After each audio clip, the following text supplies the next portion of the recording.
Assalamualaikum warahmatullahi wabarakatuh. Salam sejahtera untuk kita semua. Baiklah, pertama-tama perkenankan saya untuk memperkenalkan diri saya. Saya Febiana Nurtami dan pada semester kali ini saya diberi kepercayaan untuk mengampu mata kuliah teori portofolio di kelas RB1 semester 6. Nah, untuk lebih ringkasnya, untuk mempersingkat waktu, maka saya akan membahas langsung mengenai teori portofolio. Di minggu lalu juga sudah saya share untuk materi perkuliahan kita. Ketika kita membahas mengenai teori portofolio, maka kaitannya ini adalah dengan investasi. Nah, investasi yang dimaksud ini adalah dalam pasar keuangan maupun pasar modal. Jadi ada dua tipe. Kita bisa investasi pada pasar uang, lalu kita juga bisa melakukan investasi pada pasar modal.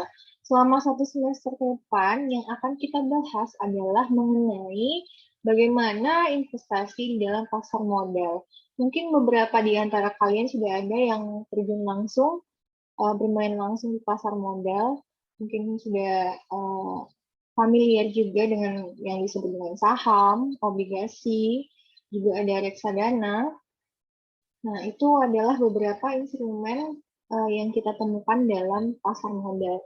Ketika kita berbicara mengenai teori portofolio, maka kaitannya dengan investasi. Nah, investasi ini nanti ada kaitannya juga dengan konsumsi. Nah, mungkin seringkali kita dengar, konsep dalam investasi itu adalah jangan meletakkan telur yang sama dalam satu keranjang yang sama. Kenapa demikian? Karena jika keranjang tersebut jatuh, satu keranjang itu jatuh, maka semua telur-telur yang berada dalam keranjang itu akan pecah. Begitu juga dalam investasi. Dianalogikan seperti itu karena kalau misalnya kita investasi di satu aset, satu instrumen, jika suatu saat instrumen tersebut jatuh atau harganya terjun bebas, maka semua uang yang kita investasikan dalam satu instrumen itu akan merugi. Nah, makanya dalam investasi itu ada konsep di mana jangan meletakkan telur yang sama dalam satu keranjang. Jadi harus ada variasinya dalam satu keranjang itu dalam konsep investasi. Dalam alternatif investasi yang kalian lakukan, kalian harus memiliki beberapa opsi instrumen investasi. Kenapa? Supaya untuk meminimalisir terjadinya risiko rugi. Nah, ketika kita berbicara mengenai saham nantinya, kita akan familiar dengan istilah dividen, return, risiko, lalu konsep investasi, high risk, high return, itu juga nanti akan kita temui dalam pembelajaran teori portofolio. Oke. Nah, langsung saja kita masuk ke penjelasan materinya. Pembahasan materi ini yang akan kita bahas adalah mengenai definisi investasi, investasi dan konsumsi, serta proses dari keputusan investasi.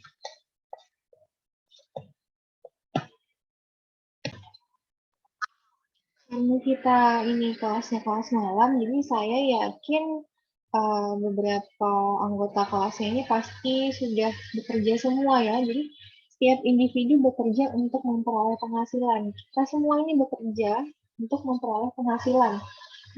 Gunanya penghasilan tadi adalah untuk menjadikan diri kita lebih sejahtera.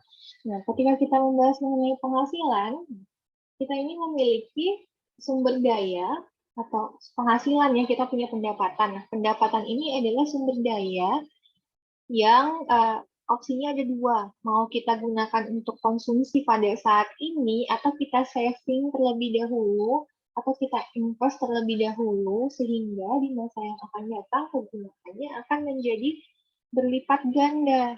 Jadi konsep dari penghasilan yang kita hasilkan ini ada dua. Konsumsi di saat ini atau di saving atau diinvestkan untuk konsumsi yang lebih besar di masa yang akan datang. Konsumsinya bisa di saat ini maupun di masa yang akan datang.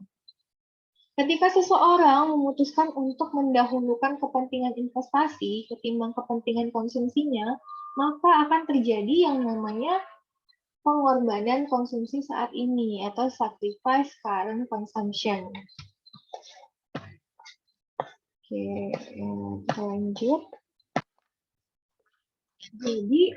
Jadi apa sih definisi dari investasi? Nah, investasi di sini merupakan komitmen individu maupun institusi atas sejumlah dana atau sumber daya lainnya yang dilakukan pada saat sekarang dengan tujuan untuk memperoleh sejumlah keuntungan di masa yang akan datang. Jadi investasinya dilakukan sekarang. Tujuan dari investasinya adalah untuk memperoleh keuntungan di masa yang akan datang. Contohnya adalah investasi pada saham. Nah, kalau investasi pada saham itu ada dua yang investor harapkan dari investasi pada saham. Yang pertama adalah nanti adanya capital gain. Apa sih capital gain itu?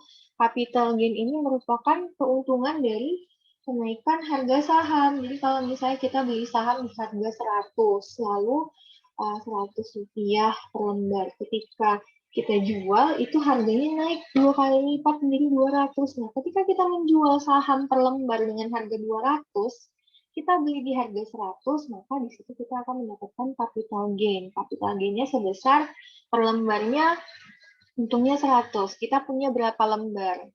Kita kalikan dengan berapa lembar yang kita punya. Nah, itu capital gain. Lalu ada juga ketika kita investasi di saham, yang kita harapkan itu adalah dividen.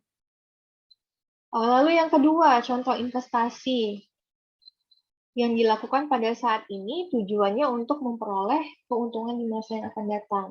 Nah, kita semua ini yang sedang menuntut ilmu, sedang menambah ilmu di kuliah. Nah, sekarang ini kan ada waktu yang Anda korbankan untuk kuliah, untuk mendapatkan gelar S1. Tujuannya apa kalian?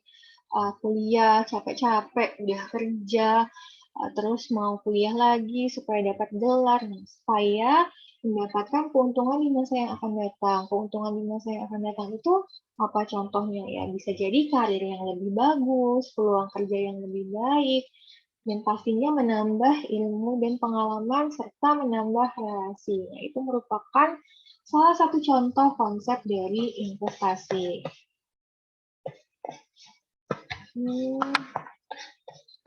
Selanjutnya,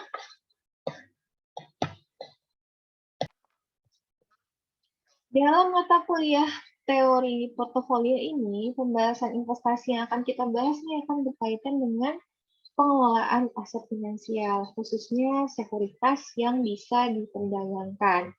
Nah, pada umumnya, kegiatan investasi ini dapat dikelompokkan menjadi dua macam. Kita dapat melakukan investasi pada dua macam aset. Yang pertama adalah aset real, dan yang kedua adalah aset finansial. Apa saja contoh dari aset real? Itu ada tanah, emas, mesin, bangunan, dan aset finansial itu ada yang deposito, saham, obligasi.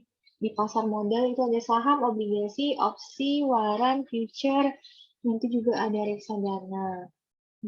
Bedanya antara aset real sama aset finansial ini adalah aset real ini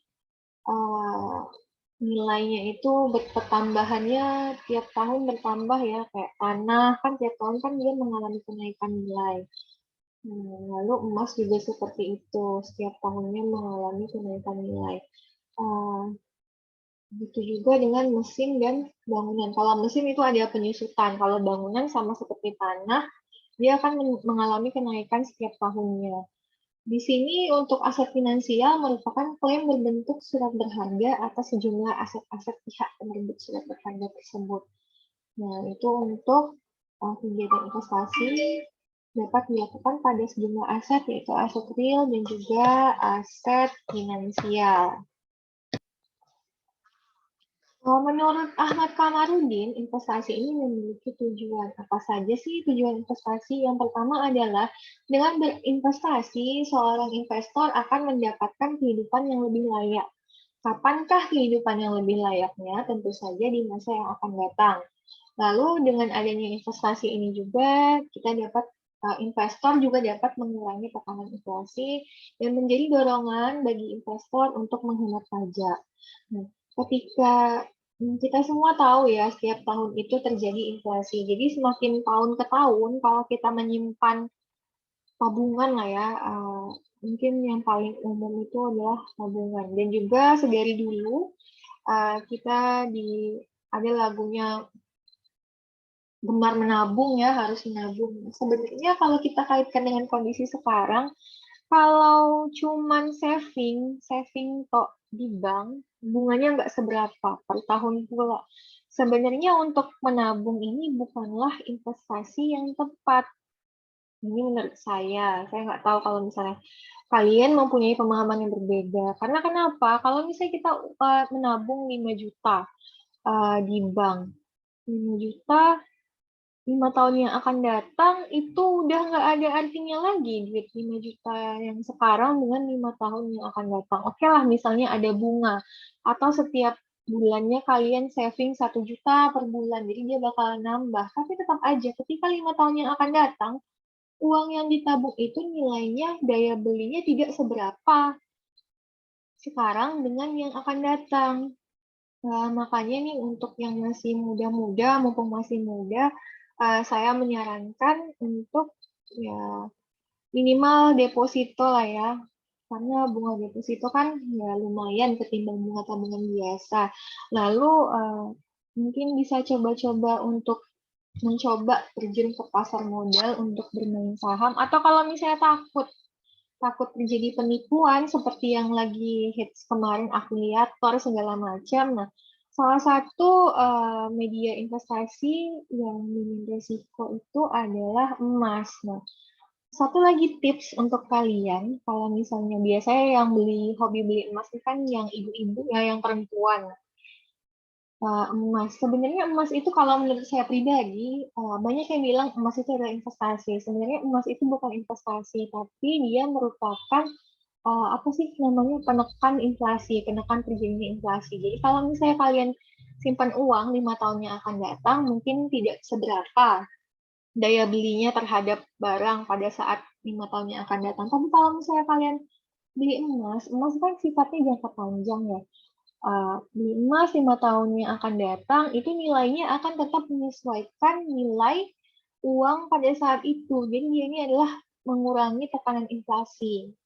Jadi bukan nilai emasnya, bukan emasnya yang bertambah mahal di 5 tahun yang akan datang, tapi dia sejalan dengan inflasi pada saat 5 tahun yang akan datang. Seperti itu. Nah, satu tips lagi, kalau mau beli emas, saya sarankan untuk membeli logam mulia. Kalau sekarang kan banyak emak-emak ya, emak-emak yang belinya itu perhiasan. Perhiasannya itu banyak modelnya. Entah model apa sih yang hits itu LV lah atau apa yang banyak modelnya. Nah, kalau untuk investasi, memang tidak ada salahnya untuk membeli perhiasan. Tapi untuk investasi, kalau kalian mau berinvestasi sedari dini, nah cobalah untuk investasi di logam mulia atau antam. Atau bisa juga nabung ya, nabung emas. Udah banyak beberapa lembaga keuangan, bank maupun non-bank, yang menyediakan produk dan layanannya untuk menabung emas. Salah satunya itu di BSI bisa nabung emas, di Pegadaian juga bisa nabung emas. Nah, emas yang bisa ditabung itu juga kan antam ya, bukan perhiasan. Nah, kalau untuk investasi itu yang tepat memang adalah antam. Karena kalau perhiasan nanti ketika dijual, apalagi kalau banyak macamnya, itu nanti ada pengurangan upah lah, segala macam lah. Kalau antam kan enggak. Oke, saya lanjut.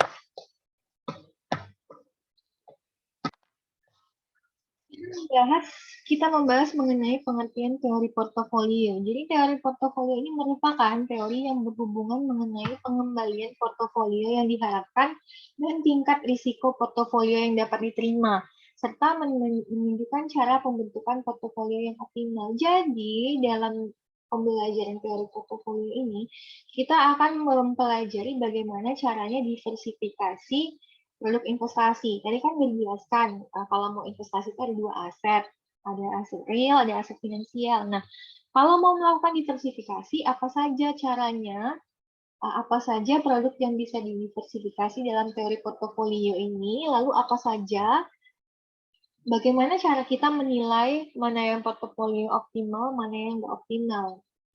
Nantinya teori portofolio ini saling berkaitan dengan teori pasar modal yang berdasarkan pada pengaruh keputusan investor terhadap harga sekuritas serta menunjukkan hubungan yang seharusnya terjadi antara pengembalian dan risiko sekuritas. Nanti kita belajar juga mengenai return dan risiko. Konsep investasi, kalau mau high return atau mau mendapatkan pemasukan yang besar, maka kita harus siap untuk mendapatkan high risk, high return, high risk, high risk, high return. Konsepnya seperti itu. Arti harfiah dari portofolio adalah sekumpulan investasi. Kertonegoro juga mendefinisikan portofolio sebagai suatu kumpulan investasi yang digabungkan untuk memenuhi tujuan. Sehingga dari definisi beberapa ahli ini, maka dapat kita simpulkan bahwa portofolio ini merupakan kombinasi dari sekumpulan aset, baik itu aset real maupun aset finansial yang dimiliki oleh investor dan dapat menghasilkan keuntungan di masa yang akan datang. Jadi konsepnya adalah asal mulanya portofolio ini terbentuk adalah ini tadi ada jargon tadi, jangan taruh telur yang sama dalam satu keranjang karena kalau dijatuh semuanya pecah. Kalau semuanya pecah, rugi dong. Itu adalah konsepnya kenapa kita harus diversifikasi instrumen investasi yang kita miliki. Definisi dan jenis investor. Nah, investor ini ada dua tipe. Yang pertama individu dan yang kedua adalah institusional. Contoh investor institusional itu ada perusahaan, bank. Kalau individu ya misalnya saya atau kalian ingin melakukan investasi, nah berarti kalian disebut sebagai investor individu. Lalu saya akan mengkaitkan hubungan antara investasi dan konsumsi. Oke. Melakukan investasi sekarang berarti Anda sedang menunda konsumsi Anda saat ini. Karena di sini bisa dilihat bahwa kesejahteraan moneter ditunjukkan oleh penjumlahan pendapatan yang dimiliki saat ini dan nilai saat ini dari pendapatan tersebut di masa yang akan datang.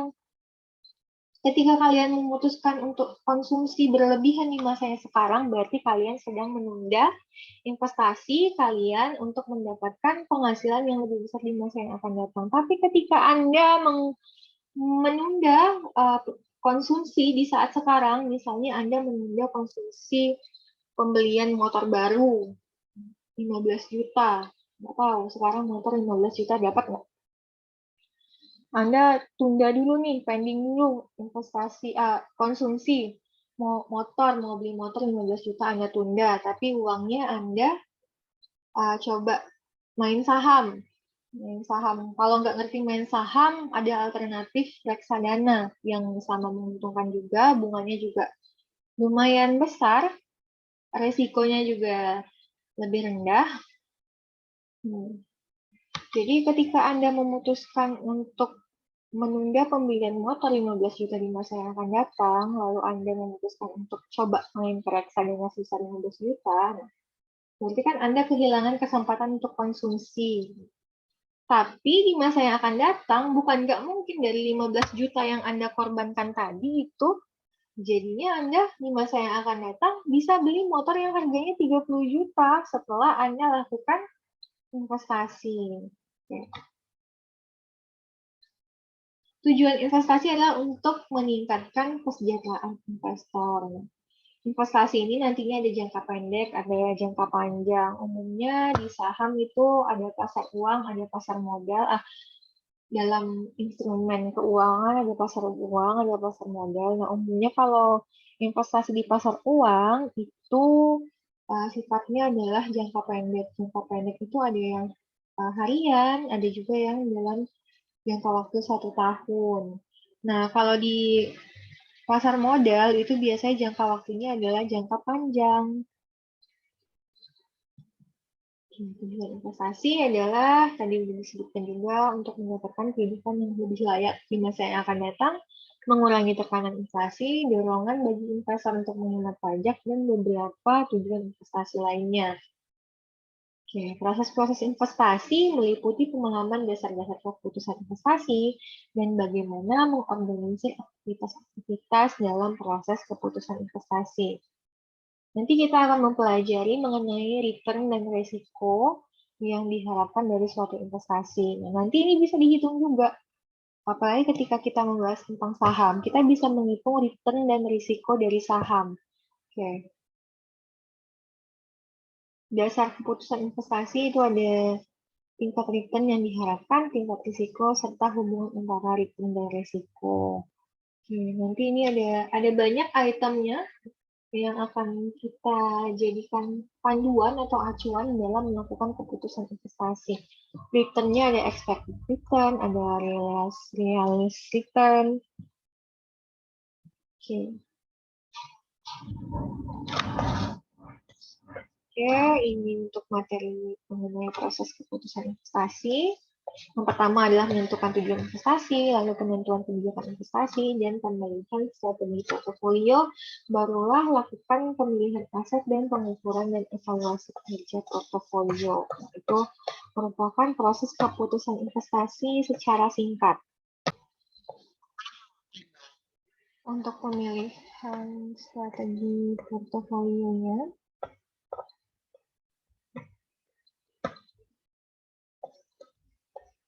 untuk pemilihan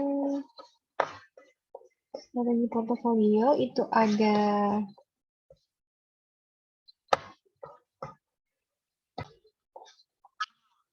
untuk pemilihan strategi portofolionya itu ada pemilihan strategi portofolio aktif dan juga ada pemilihan strategi portofolio pasif. Nah, selanjutnya kita akan masuk ke materi berikutnya mengenai pasar modal. Nah, pasar modal atau bursa efek kalau di Indonesia itu kita kenal dengan bursa efek Indonesia.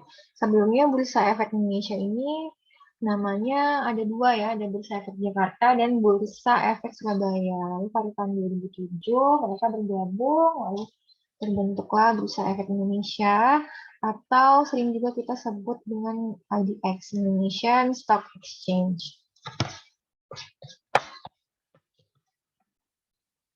Dalam bursa efek ini sendiri, ini ada yang namanya pasar perdana, lalu ada juga yang namanya pasar sekunder. Pasar perdana ini merupakan suatu kondisi di mana suatu perusahaan emiten menjual sekuritasnya kepada investor umum untuk pertama kalinya. Biasanya kita sebut juga dengan initial public offering. Jadi kalau misalnya kalian ngikutin yang lagi hype baru-baru ini itu adalah IPO-nya saham GoTo, Gojek Tokopedia. Itu merupakan salah satu contoh dari initial public offering. Jadi sebelum dia lepas ke bursa, dia di IPO dulu, kira-kira ada yang mau atau enggak. Nah, nantinya dalam pasar perdana ini, perusahaan dalam hal ini GoTo, dia akan mengeluarkan prospektus. Prospektus ini isinya apa? Kurang lebih isinya adalah informasi perusahaan secara detail. Kelebihan-kelebihan yang dia tawarkan supaya investor itu mau beli sahamnya nanti. Selanjutnya ketika masuk ke IPO, Initial Public Offering, penawaran umum perdana. Nah, setelah sekuritas ini tadi resmi dijual oleh perusahaan di pasar perdana, barulah kemudian sekuritas ini bisa diperjualbelikan oleh investor-investor di pasar sekunder. Jadi sebelum bisa kita beli, kita masyarakat umum beli, dia harus IPO dulu. Kalau dia belum IPO, itu kita nggak bisa beli untuk saham seperti itu. Untuk cara mainnya di pasar modal seperti itu. Nah, selanjutnya ketika dia sudah masuk ke pasar sekunder, barulah kita bisa beli. Nah, nanti ketika di pasar sekunder itu, transaksi yang dilakukan investor tidak akan memberikan tambahan dana lagi bagi perusahaan yang menerbitkan sekuritas.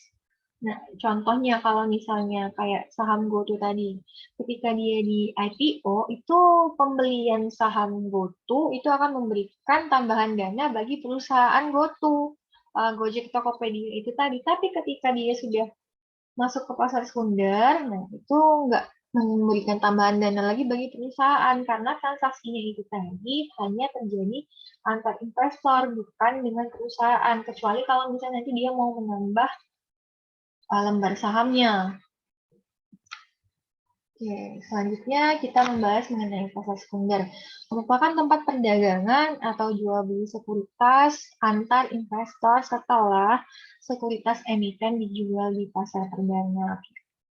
Untuk list-list emiten yang sudah listing di bursa itu ada banyak sekali ya. Nanti bisa dilihat dalam Bursa Efek Indonesia itu sendiri juga ada beberapa indikator saham yang masuk dalam kualifikasi bagus. Beberapa di antaranya yang paling sering kita lihat itu adalah saham yang LQ45. Pasti sering dengar nih kalau yang udah biasa main saham. Saham yang bagus tuh yang LQ45. Coba ya lihat. Oh, ada yang versi syariah. Pasar sekunder merupakan tempat perdagangan atau jual beli sekuritas oleh dan antar investor setelah sekuritas emiten dijual di pasar perdana. Nah, perdagangan di pasar sekunder ini dapat dilakukan di dua jenis pasar. Yang pertama yaitu adalah pasar lelang, dan yang kedua adalah pasar negosiasi. Bedanya apa kalau di pasar sekunder, pasar lelang dan negosiasi ini? Nah, di pasar lelang ini melibatkan proses pelelangan pada sebuah lokasi fisik. Nah, kalau pasar negosiasi terdiri dari jaringan berbagai dealer yang menciptakan pasar sendiri tapi di luar lantai bursa. Nantinya juga untuk transaksi pembelian saham di bursa itu kita melakukannya melalui perantara yang biasa disebut sebagai pialang saham atau broker. Jadi kita biasanya ada beberapa sekuritas nanti yang menaungi layanan untuk jual beli saham. Jadi kita nggak bisa, kalau kita di pasar sekunder, kita nggak bisa ujuk-ujuk datang mau beli saham.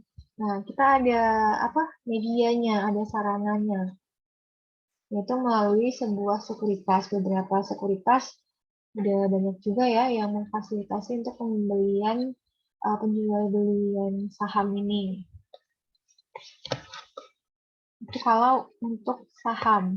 Nah, kalau untuk reksadana juga seperti itu. Tapi kalau reksadana ini ada platform khususnya yang menyediakan kita bisa beli, dan di dalam reksadana itu kita bisa mengatur portofolio kita sendiri asalkan ada uangnya. Jadi bisa dilakukan pembelian reksadana. Kalau kalian mau coba-coba main di pasar modal, nah bisa coba main di reksadana. Modalnya nggak perlu langsung gede, coba-coba aja dari modal 100.000, 200.000, atau 300.000. Tentunya aman selagi masih di bawah pengawasan OJK.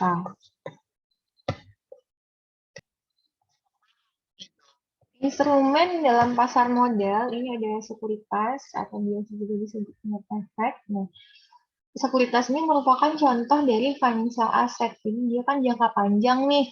Jadi dia masuk dalam aset finansial. Aset finansial yang sifatnya adalah sebagai surat berharga. Selanjutnya mengenai masih tentang instrumen pasar modal, sebuah sekuritas ini diperdagangkan dalam pasar finansial yang terdiri dari pasar modal dan pasar uang. Jadi tadi sudah saya jelaskan juga secara singkat perbedaan antara pasar uang dan pasar modal. Umumnya pasar uang ini jangka waktunya untuk sekuritas jangka pendek. Sedangkan pasar modal ini umumnya adalah jangka waktunya diperdagangkan untuk jangka panjang, lebih dari 1 tahun. Kalau pasar uang yang diperdagangkan itu dari jangka waktu 1 hari, bahkan bisa diperdagangkan di pasar uang sampai dengan 1 tahun. Tapi kalau lebih dari 1 tahun, itu kita mainnya ke pasar modal. Nantinya dalam pasar modal ini ada beberapa instrumen yang akan kita bahas mengenai saham, obligasi. Nanti saham itu pun ada yang saham biasa, ada yang saham preferen. Kita akan membahas mengenai return dan risiko pada saham. Lalu kita juga akan membahas mengenai apa itu capital gain dan apa itu dividen. Ini adalah bagan ya, bagan sekuritas pasar modal di Indonesia. Jadi yang ini yang pasar uang, yang ini yang pasar modal. Ini macam-macam dari sekuritas, instrumen, keuangan yang ada dalam pasar modal. Ada pasar ekuitas, pasar obligasi, lalu ada pasar derivatif, dan yang terakhir ada reksadana. Kalau ini saya juga masih belum terlalu familiar dengan kontrak Januaran. Saya masih belum familiar. Lalu saham itu ada saham biasa, saham preferen, nanti akan kita bahas lebih lanjut pada pertemuan berikutnya. Dividen, ini merupakan kewajiban yang harus diberikan oleh perusahaan kepada si pemegang saham. Jadi pemegang saham biasanya memiliki hak klaim atas penghasilan dan aktiva perusahaan. Kalau lo punya saham perusahaannya, maka lo berhak untuk mendapatkan pembagian penghasilan dari perusahaan tersebut. Kalau perusahaan yang menghasilkan laba, sebagian atau seluruh laba dapat dibagikan kepada pemilik atau pemegang sahamnya sebagai dividen. Tapi perusahaan juga memiliki wewenang tadi laba tadi itu mau dibagikan sebagai dividen atau enggak. Jadi dia berhak juga untuk tidak membagikan labanya, misalnya untuk penambahan modal. Nah, ada tuh ada term and condition-nya seperti itu. Jadi dalam suatu periode, misalnya suatu perusahaan ini memutuskan untuk tidak membagikan dividennya kepada pemegang saham karena labanya ini tadi akan digunakan untuk menambah modal atau biasa kita kenal dengan sebutan laba ditahan. Nah, pada umumnya dividen yang dibayarkan perusahaan kepada pemegang saham adalah rupiah tunai yang disebut dengan dividen tunai. Dari tahun ke tahun, besarnya rupiah, dividen tunai yang dibagikan bisa berubah, bisa naik, bisa turun, bisa juga tetap, atau bahkan juga bisa tidak dibagikan. Tergantung dengan kebijakan dari perusahaannya. Oke, ini untuk contoh ya di salah satu perusahaan yang sudah besar, yaitu Astra International. Pembagian dividennya. Oke, ini merupakan karakteristik dari saham biasa, lalu kita juga kenal dengan saham preferen. Sahamnya ini merupakan saham yang memiliki karakteristik gabungan antara saham biasa dan juga obligasi. Ada like, ada waran, lalu ada obligasi, akan kita bahas lebih detail pada pertemuan berikutnya. Ini untuk reksadana. Ada beberapa platform yang bisa kalian coba kalau mau mencoba memulai investasi di saham. Kalian bisa langsung ke sekuritasnya. Ada beberapa sekuritas yang sudah tersedia di Jambi, ada MNC, ada FAC, ada beberapa yang bisa kalian coba. Lalu untuk reksadana juga, kalau saya nggak salah, itu juga lebih simpel, bisa kalian coba.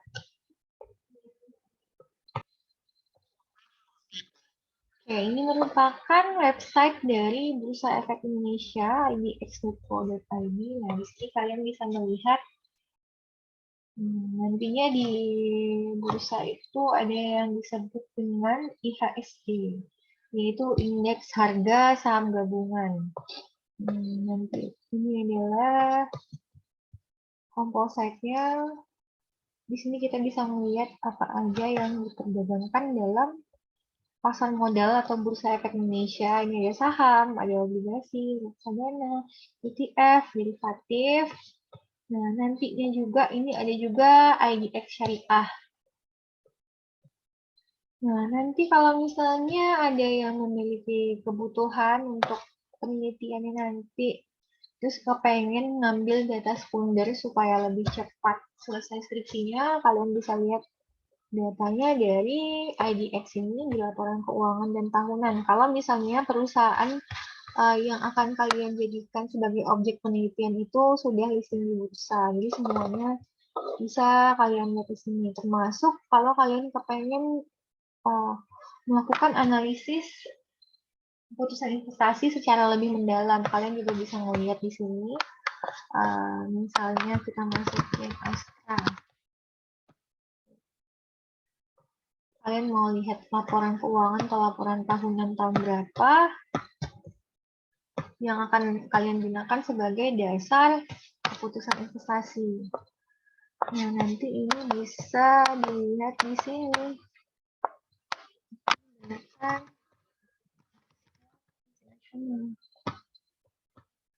coba kita lihat.